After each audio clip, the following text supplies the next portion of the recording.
supporter plus longtemps. C'est pourquoi je les dépose à tes pieds. Prends-les s'il te plaît, Seigneur. Jésus, nous t'appelons. Jésus, oh Jésus, viens nous aider, s'il te plaît. Bonsoir à tous. Je suis la sœur Jocelyne et je viens aujourd'hui vous faire part de la révélation du 23 mai 2018. Donc ce jour-là, j'étais assise à l'église en train d'écouter les témoignages audio. Et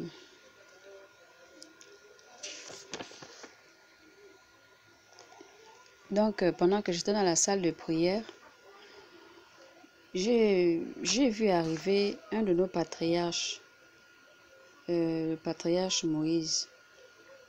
Il était revêtu d'une longue tunique en fin lin blanc qui était très soyeux et il portait une couronne en or sur sa tête. Ses cheveux brillaient. Il m'a salué en disant « La paix soit avec toi ». Après il m'a dit « N'aie aucune crainte ». Et c'est alors que je lui ai dit « Mais je croyais que le Seigneur t'avait t'a envoyé pour son peuple. » Et c'est alors qu'il m'a dit, bon, la mission pour laquelle il a été assigné aujourd'hui, il n'y avait que lui qui pouvait l'accomplir. Donc il était en train de me regarder. Mais ça me semblait quand même bizarre parce que d'habitude, le Seigneur, parfois, il se révèle à moi, c'est lui-même qui vient, soit ce sont certaines catégories d'anges qu'il envoie. Et ce qui m'avait étonné ce jour-là, c'est que ce soit le patriarche Moïse qui soit là. Et je lui ai demandé, mais pourquoi c'est toi que le Père a envoyé et pas un ange? Donc c'est là où il m'a donné cette réponse, comme je venais de vous le dire, que c'est lui il n'y avait que lui qui pouvait accomplir la mission, cette mission-là. C'est pourquoi le Père lui a envoyé. Et c'est alors que il m'a demandé de le suivre. Il m'a dit, suis-moi. Après, il m'a posé cette question. Tu as déjà lu mes écrits, n'est-ce pas? Je dis oui, mais pas tout. Après, il m'a dit, je sais. Et c'est alors qu'il m'a ramené à des milliers d'années passées.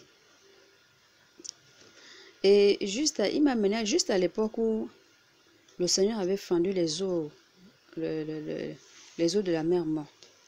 Donc nous étions au milieu des deux eaux, des deux amas d'eau.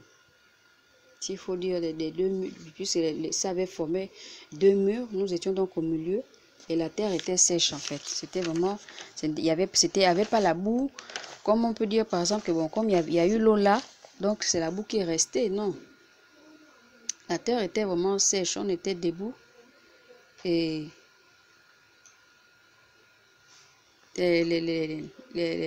le sommet de l'eau là, c'était vraiment haut, en fait, très haut. On était à l'intérieur, donc en bas. C'est que si ça se référement, devait vraiment se perdre à l'intérieur. Donc nous étions donc suspendus à quelques centimètres seulement du sol. On était là debout. Et c'est alors qu'il me dit, cette eau qui a été fendue pour laisser Israël passer au temps de Pharaon, aujourd'hui, elle symbolise tous les peuples de toutes les religions. À cette époque-là, le peuple d'Israël se sauvait.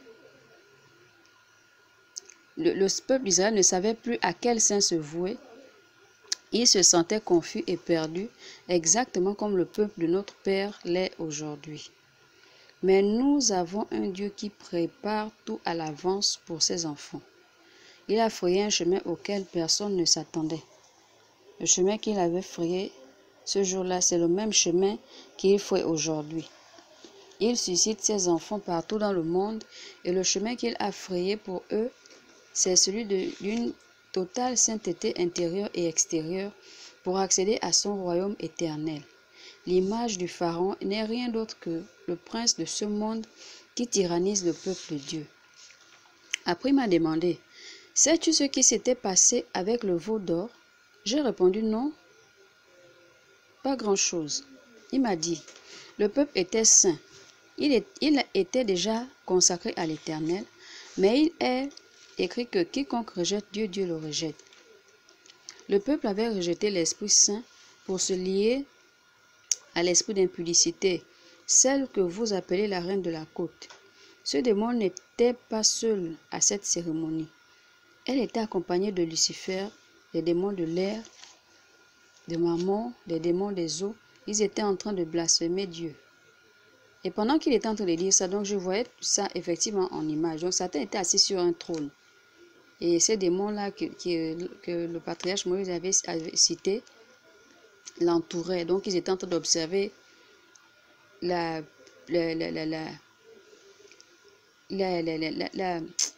mauvaise vie, en fait, les mauvaises danses, les mauvaises pratiques, l'idolâtrie en fait, que le peuple d'Israël était déjà en train de faire en ce moment-là, dans lequel ils étaient plongés. Ils étaient en train de se réjouir. Donc Satan et ses démons aussi se réjouissaient de cette pratique-là. Et le patriarche Moïse a continué en disant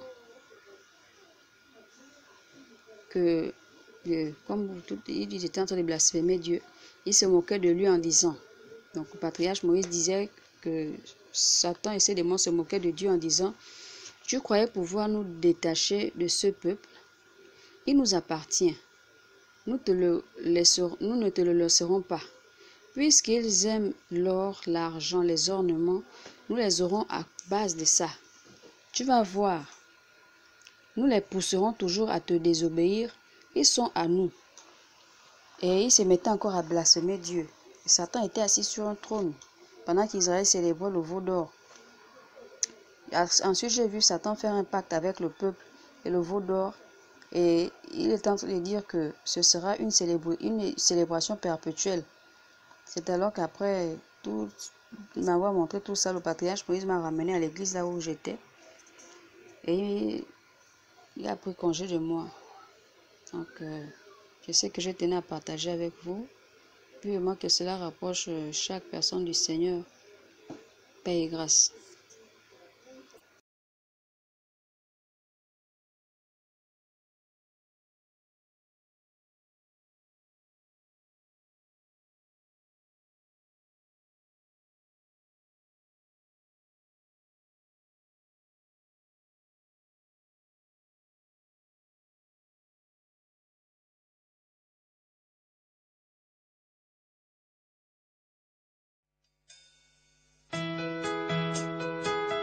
Seigneur, me voici seul, avec mes soucis, avec mes fardeaux.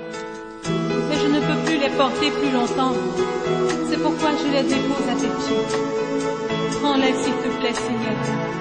Jésus, nous t'appelons. Jésus,